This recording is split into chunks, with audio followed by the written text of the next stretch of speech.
In today's video, I want to give you guys 4 easy tips for improving your videos right now without having to buy expensive and brand new gear. What's going on, guys? Welcome back to the channel. Happy New Year. Excited to bring you guys a brand new video, the first one of 2023.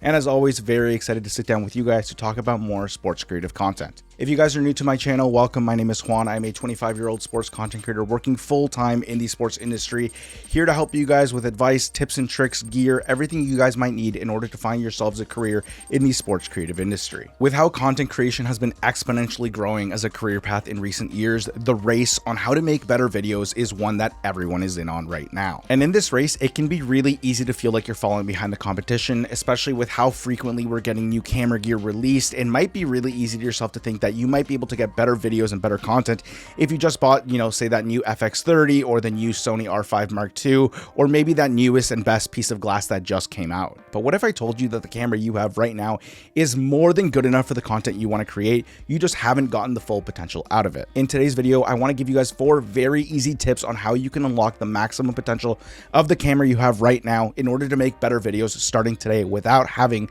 to go spend money on brand new gear. All of the tips I'm about to talk about are in relation to your camera, its settings and its features, and how you can really get the best image quality and videos coming out of your camera without having to go out and buy a new piece of glass or a whole new camera body altogether. Tip number 1, take the time to get to know your camera inside and out. You may be surprised that a lot of people don't actually do this. A lot of people just get a brand new camera and start using it as it is outside of the box and don't take the time to learn the ins and the outs and the features that their camera offers. The more time you take researching and looking into what this camera is capable of, looking through the settings, figuring out how to customize it to your use case, the more comfortable you're going to get with your camera, and eventually that's going to translate into you creating quicker and better content with your current piece of gear. And the more comfortable you get with the camera, the more you're able to use it quickly and effectively and be able to adapt to all sorts of situations when you're out there shooting video. And especially when it comes to simple things like camera settings in the menu, go through the menu, try to remember where certain things are, so when you need to change settings on the fly, you're not wasting too much time. You're able to get in and out of the menu, change what you need to fix,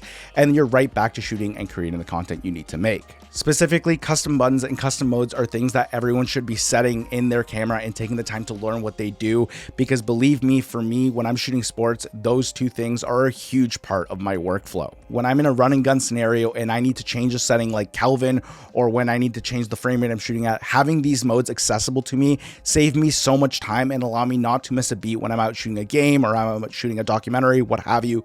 It just makes life a lot easier to have these modes ready and set up, or these buttons, in order to change the settings you need on the fly. When it comes to custom modes, for me, I have 3 of them on my Sony a7S III, each mapped to a different frame rate that I shoot video in. Custom mode 1 is shooting for 24 frames per second. Custom mode 2 is when I want to shoot in 60 frames per second. And custom mode 3 is when I want to shoot in 120 frames a second. So say I'm in a situation where I'm shooting 24 frames a second and I really quickly need to switch to 120 frames. All I need to do is turn the dial to number 3, and right away I'm able to shoot in 120 frames per second without missing a beat. And I don't have to be, taking my time to dig through the menus and find those specific settings. It's literally at a push and a turn of a button that I'm able to switch to the mode I need. When it comes to custom buttons, I have 4 different ones on my Sony a7S III, all mapped out to specific settings that I change or use very frequently when I'm out shooting video. These buttons allow me to change settings like white balance, zebras, stabilization, and peaking. These are all settings that I use and need to change very frequently, but you can literally map these out to any settings you may need to use. So definitely make sure you're using your custom buttons, and if not, research to what settings you may be able to put on them in order to help you guys be quicker and more efficient with your camera.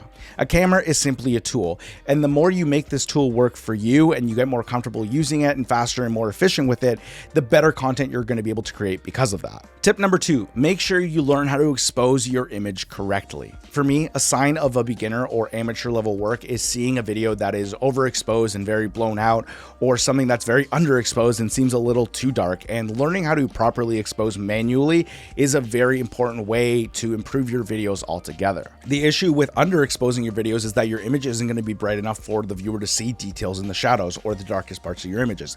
Underexposing also can lead to grainy kind of looking images, especially in the darker parts, and that's something you definitely want to avoid altogether. On the other hand, overexposing isn't as bad, but make sure you're not overexposing too much, because then you run the risk of blowing out your highlights or basically making the brightest parts of your image way too bright to bring any detail back from. Keep in mind that exposing properly definitely takes some practice, and it really depends on the lighting situation in which you're shooting in. Also, shooting in a different picture profile can definitely impact the way you expose. For me, when I'm shooting in log, which is most of the time, I'm usually exposing anywhere between plus 1.3 and 2, depending on the scenario, while keeping my highlights in mind. However, if you're not shooting a log profile, I would highly recommend using your camera's meter to help you expose properly. That's usually represented on the bottom of your camera menu as a plus or a minus number or a 0, and then what you want to do is try to get it to as close to 0 as possible while properly exposing for your full image. Using histogram is a great way to expose as well, making sure that the light in the image represented by the graph is not too much to the left, which might crush your shadows, or not too far to the right, which might start blowing out your highlights. You want the light in the histogram in that graph to be spread out across the middle as best as possible. Exposing your image is a topic I could make a whole separate video on, and maybe I will one day, but in essence, just make sure you're not crushing the shadows and you're not blowing out the highlights. Try to get a nice even balance throughout your image, and believe me, if you do that, you will get a much better image coming out of your camera. Tip number 3, make sure you're setting your white balance correctly. Now, I know these all seem like very basic tips, and they are, but you'd be surprised how many people neglect these things, especially when it comes to something as important as your white balance. White balance is definitely a setting that is overlooked and takes a lot of time to practice and, get good at, but over time, you're basically going to be able to train your eye to identify the right white balance you should be at just by looking into your camera. And trust me, it will be a huge help for you in post-production, especially when you're color grading, to have your proper white balance set when you're shooting in camera. And yes, you are able to change your white balance technically in post through changing your temperature and your tint, but if your camera doesn't shoot at a very high bit rate, there's only a certain amount you can push these colors. So I would always recommend get your white balance properly set in camera first when you're shooting, and make minor changes in post, versus not really setting your white balance properly and having to make major changes in post and realize you can't really get the look you're going to because you just forgot or you fumbled it in camera. Also, auto white balance is something that you should eventually stop using altogether. Obviously, at the start, it is a very handy setting, a really easy tool to take a lot of the guesswork out of white balancing, but this also means that you're going to have very different white balances from clip to clip, even if you're in the same room. So if you want to save yourself the headache of having to manually adjust each clip's temperature in post, make sure you're using something like Kelvin settings, where you're able to manually input the Kelvin white balance you want in your image, and it stays at a consistent rate throughout all your clips whenever you're shooting. The easiest way to white balance using Kelvin is to take a piece of white paper or something in the room and play with the Kelvin settings until that piece of paper is as close to pure white in your image as possible. If you don't have a white piece of paper, that's totally fine. Just find something in your environment that is as close to white as possible for a reference point. If you're at a hockey rink, try the ice. It's literally a giant white sheet of ice. Or maybe if you're at a football game, use a jersey or a fan's white shirt in order to use that as a reference to adjust your Kelvin accordingly. However, you don't necessarily always need to adjust your Kelvin settings for white balance to something in your environment. If you have a specific look or a color grade that you're looking for in your video, then adjust your white balance in accordance to that. So if you're going for a bit of a warmer color grade, don't be afraid to maybe make your Kelvin and your white balance a little warmer, and vice versa. If you're going for a colder, more cool look, adjust your white balance to be a bit more on the cooler side to bring out those blues in post. It just really depends on what final video you want, but generally, if you don't have a reference or you don't have a final video or look in mind, just find something that's wet and adjust accordingly to that reference point. Believe me, over time, you're just going to get an eye for white balance and where you should be in certain scenarios. If I'm shooting in a hockey rink, I know I'm pretty much going to be anywhere from like 38 to 4200 Kelvin.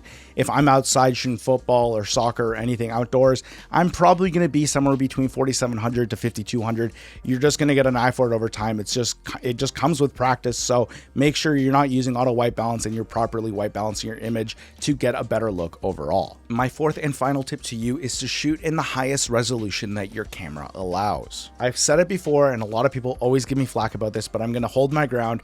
I shoot everything in 4K, and when I say everything, I mean everything. These days on social media, every video you post is going to get compressed, and what this means is that no matter if you're shooting even at something like 6 or 8K, Instagram, TikTok, Twitter are going to take that video and compress the hell out of it in order to allow it to fit to the platform. For me, the way around that is shooting in 4K and exporting with certain settings, and I did make an export video which I will leave linked here.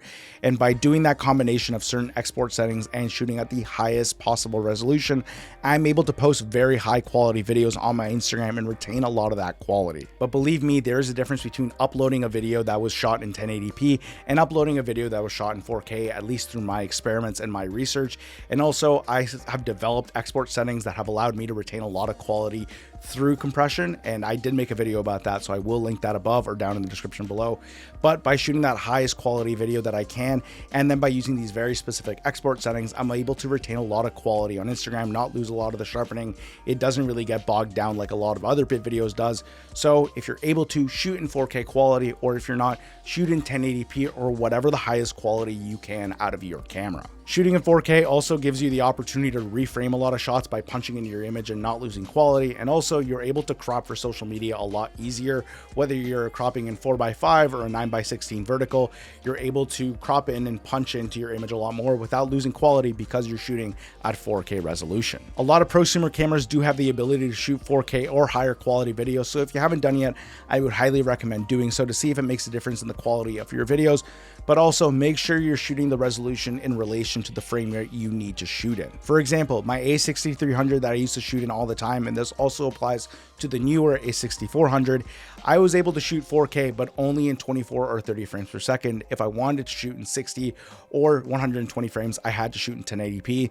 So make sure that you're using the highest resolution possible in relation to the frame rate you want to shoot in. And that is my final tip for you guys. So in order, get comfortable with your camera, learn how to expose your image properly, learn how to white balance your image properly. And if you're able to, shoot in the highest quality possible that your camera allows you to. If you do these 4 things, I promise you, you're going to get the most out of your camera and unlock its true potential and start making better videos right away. And that does it for today's video. I know it was very much more of a basic beginner tutorial style video, but hopefully whether you're brand new in the sports creative game or you've been around for a while, this helped you in one way or another. If you guys learned anything in general in this video, make sure to give it a thumbs up down below, as it would help me in the algorithm. And also, if you're new here or if you've been around and haven't subscribed for a while, please consider doing so. This is going to be year 3 doing this YouTube thing, and I'm really excited to take it into 2023 and keep going with you guys and building this community and giving you guys advice and helping you guys out in your own creative journeys. Also, feel free to ask me any questions down in the description below. I'm happy to help you guys out with any of these tips when it comes to exposure and white balance. I know it can be a lot to take in, so if you have any questions, leave them down below and I will try to get to you guys as soon as possible. And that is it from me today. I hope you guys enjoyed, and as always, I will see you guys in the next video. Peace.